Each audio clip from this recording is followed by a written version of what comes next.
జై శ్రీరామ్. ఈరోజు మనం శ్రీమద్ రామాయణంలోని బాలకాండమునందు 14వ సర్గము దశరథ మహారాజు అశ్వమేధ యాగమును చేయుట గురించి తెలుసుకుందాం. దయచేసి అందరూ చివరిదాకా వినండి. వేదముల ఎందును వేదార్థముల ఎందును ఆరితేరిన ఋత్విజులు వేదోక్త రీతిగా మీమాంసా శాస్త్రమును కల్పసూత్రములను అనుసరించి అలానే ఋష్య శృంగ మహర్షిని ప్రధాన ఋత్విజునిగా చేసుకుని బ్రహ్మస్థానమున ఆయనను ఆసూనిని గావించి ఆయన పర్యవేక్షమున వారు ప్రవర్గ్య బ్రాహ్మణమున చెప్పబడిన ప్రవర్గ్య కర్మలను అట్లే ఉపసదము అను ఇష్టి కార్యములను వేద మీమాంసా కల్పసూత్రములను ఇంకను ఉపదేశ శాస్త్రము కంటే అధికమైన అతిదేశ శాస్త్రము వలన లభ్యమైన సమస్త కర్మలను శాస్త్రోక్తముగా నిర్వహించిరి. ఆ ఋత్విజులందరూ మిక్కిలి సంతోషముతో బహిష్పవమానాది సూక్తములతో ఆయా కర్మాధిష్టాన దేవతలను పూజించిరి. పిమ్మట వారు ప్రవర్గ్య ఉపసదన కార్యముల ముగింపు సమయమున ప్రాతఃసవన, మాధ్యం దిన సవన, తృతీయ సవన కర్మలను అనుష్ఠించిరి. ఇంద్రునకు విద్యుక్తములైన హవిష్యులు సమర్పించబడినవి. సోమలతను కలువమునందుంచి దానికి నలుదిక్కుల బ్రహ్మ, అధ్వర్యువు, హోత, ఉద్గాత అను నలుగురు ఋత్విజులను చేరి మంత్రములను పఠించుచు సోమరసమును సిద్ధపరిచిరి. పిమ్మట యథాక్రమముగా మాధ్యం దిన సవము ఆచరింపబడెను. అట్లే మిక్కిలి ధర్మాత్ముడైన దశరథ మహారాజుని తృతీయ సవనమును కూడా ఆ బ్రహ్మణోత్తములు శాస్త్రోక్తముగా ఆచరించిరి. హోమాదికము అంతయు మంత్రపూర్వకముగా నిర్విఘ్నముగా ఆచరింపబడినది. ప్రతి దినము బ్రాహ్మణులు మొదలుకొని అన్ని వర్ణముల వారు తృప్తిగా భుజించుచుండిరి. పాకశాస్త్ర ప్రకారము ప్రతి దినము సిద్ధపరచబడిన భక్ష్య, భోజ్య, లేహ్య, చోష్యాదులలో కూడిన అన్నరాశులు పర్వత ప్రమాణములలో అక్కడ కనిపిస్తున్నాయి. ఆ మహారాజు గారి యజ్ఞమును చూచుటకై వివిధ ప్రదేశముల నుండి స్త్రీలు, పురుషులు విచ్చేసిరి. వారందరికీ షడ్రశోపేతములైన భోజనములను ఏర్పాటు చేసిరి. మధురమైన భోజన పదార్థములు, అపూర్వమైన అతిథి మర్యాదలు మమ్ము ఎంతగానో సంతృప్తి పరిచినవి. మీకు శుభమగుగాక అని బ్రాహ్మణోత్తములు ప్రశంసావచనములను దశరథ మహారాజు వినెను. చక్కగా వస్త్రాభరణములను ధరించి పురుషులు బ్రాహ్మణులకు భక్ష్యాన్న పానాదులను వడ్డించిరి. మరికొందరు అతిథి సేవలో వారికి సహాయపడుచుండిరి.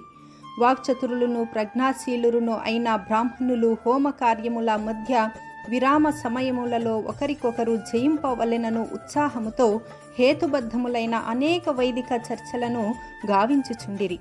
ఆ యజ్ఞమునందు ప్రతిరోజు సమర్థులైన బ్రాహ్మణులు సవనత్రయాది సర్వకర్మలను వశిష్ఠాది మహర్షుల ప్రేరణచే శాస్త్రోక్తముగా ఆచరించుచుండిరి. ఆ యజ్ఞ సభలో ఆసీనులై ఉన్న బ్రాహ్మణోత్తములందరూ శిక్షా, వ్యాకరణాది షడంగములలో ఆరితేరిన వారే, వ్రతనిష్ఠాపరులే, పెక్కు శాస్త్రములలో పారాంగతులే.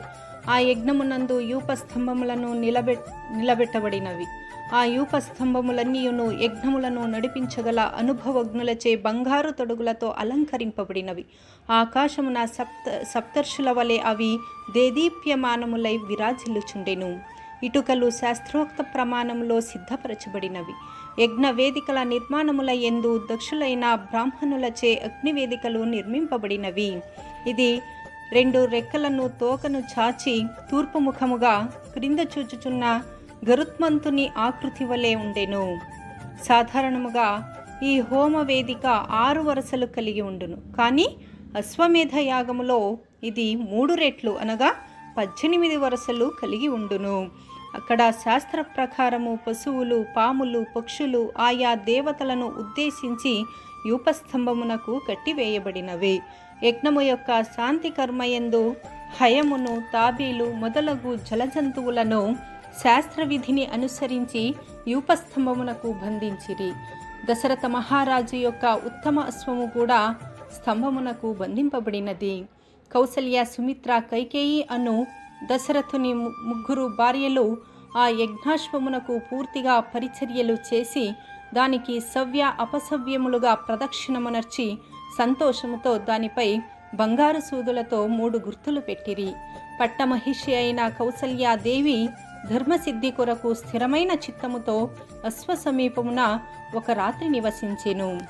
బ్రాహ్మణోత్తములైన 16 మంది ఋత్విజులు ఆ అశ్వమేధ యాగమునకు సమకూర్చబడిన హవ్య ద్రవ్యములను మంత్రములను పఠించుచు అగ్నిలో వ్రేల్చిరి. అశ్వమేధేతర యజ్ఞముల యందు హవిస్సును, జువ్వి చెట్ల శాఖల యందు శుద్ధి చేయుదురు. కానీ అశ్వమేధ యజ్ఞము యొక్క హవిస్సును ప్రబ్బలి చెట్ల యందుంచి సంస్కరించెదరు. వేద భాగములైన బ్రాహ్మణములలోని కల్పసూత్రములను అనుసరించి అశ్వమేధ యజ్ఞము 3 దినములలో నిర్వర్తింపవలసి ఉన్నది. మొదటి దినము చేయు కార్యక్రమము చతుష్టోమము అని, 2వ దినమున ఉక్ష్యము అను యజ్ఞ కార్యమును, 3వ దినమున అతిరాత్రము అను హోమకలాపమును, వివిధములగు 6 విధములగు క్రతువులను దశరథ మహారాజు శాస్త్రోక్తముగా ఆచరించెను. దశరథ మహారాజు తన వంశాభివృద్ధికై హోత, ఆధ్వర్యువు, బ్రహ్మ, ఉద్గాత అను ఋత్విజులకు క్రతువు ముగిసిన తర్వాత శాస్త్ర ప్రకారము భూదానాన్ని చేసెను. అంతటా ఋత్విజులందరూ యజ్ఞము ద్వారా పవిత్రుడైన ఆ రాజుగారితో, ఓ రాజా, భూమి వలన మనకు ప్రయోజనమేమి?